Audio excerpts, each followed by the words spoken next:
แจ้งการถึงบรรดาหัวหน่วยถือบัญชีวิสาหกิจและบริษัทบริการบัญชีที่เคลื่อนไหวดำเนินธุรกิจทั่วนครหลวงเวียงจันทร์เรื่องการส่งเอกสารรายงานการเงินบทสรุปบัญชีเพื่อออกใบติดตามการถือบัญชีประจำปี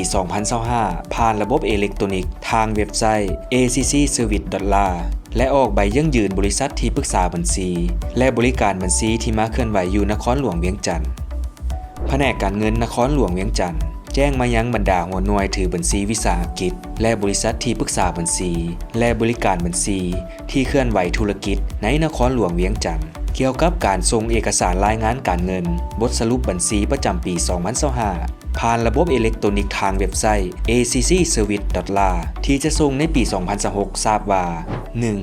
หัวหน่วยถือบัญชีวิสาหกิจขึ้นกับการคุ้มครองของนครหลวงรวมทั้งบริษัทที่ปรึกษาบัญชีและตรวจสอบต้องส่งเอกสารรายงานการเงินประจำปี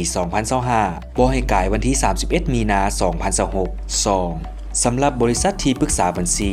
และบริการบัญชีที่มาเคลื่อนไหวธุรกิจอยู่นครหลวงต้องได้มาออกใบยั่งยืนการเคลื่อนไหวของตนประจำปีนำคะแนนคุ้มครองการบัญชีเพื่อให้บริการบัญชีและที่ปรึกษาบัญชีตามมาตรา 11 ของข้อตกลงรัฐมนตรีกระทรวงการเงินว่าด้วยการจัดตั้งและการเคลื่อนไหวของแผนกการเงินนครหลวงและแขวง 3. สำหรับหัวหน่วยวิสาหกิจที่ประกอบทุนยังบ่ครบถ้วนตามการจดทะเบียนกับแขนงอุตสาหกรรมและการค้าโดยอิงตามข้อตกลงของรัฐมนตรีกระทรวงอุตสาหกรรมและการค้าว่าด้วยการประกอบทุนจดทะเบียนวิสาหกิจฉบับเลขที่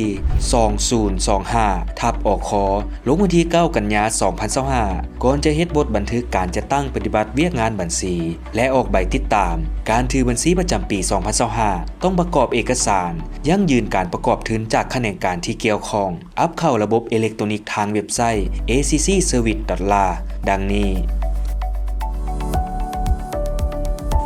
สำหรับวิสาหกิจลงทุนต่างประเทศต้องมีการยั่งยืนการนำเข้าทุนจากธนาคารแห่งสปป.ลาวสำหรับวิสาหกิจลงทุนภายในประเทศต้องมีการยั่งยืนการประกอบทุนคือถ้าทุนเป็นวัตถุต้องมีการยั่งยืนจากแขนงทรัพย์สินแห่งรัฐถ้าทุนเป็นเงินต้องมีการยั่งยืนจากธนาคารธุรกิจบอนที่ตนเคลื่อนไหวธุรกิจกรณีหัวหน่วยถือบัญชีวิสาหกิจหากบ่ปฏิบัติตามแจ้งการฉบับนี้จะถูกมาตรการปรับใหม่ตามแต่กรณีที่กฎหมายที่เกี่ยวข้องได้กำหนดไว้และจะบ่สามารถส่งเอกสารรายงานการเงินประจำปี 2026 ผ่านระบบอิเล็กทรอนิกส์ได้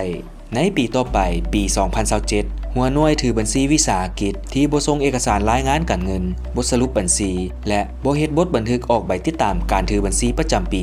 2025 จะถูกบล็อกบัญชีเข้าระบบ username และรหัสผ่าน password ของวิสาหกิจและจะได้สังรวมรายชื่อหัวหน่วยวิสาหกิจดังกล่าวแจ้งหาแขนงการที่เกี่ยวข้องเพื่อโจกกิจการชั่วคราวตามระเบียบกฎหมายดังนั้นจึงแจ้งมายังบรรดาหัวหน่วยถือบัญชีวิสาหกิจเพื่อทราบและจะตั้งปฏิบัติตามแจ้งการฉบับนี้อย่างเข้มงวดหัวหน้าแผนกการเงินนครหลวงเวียงจันทร์เซ็นแทนเวียงสาลีอินทพรม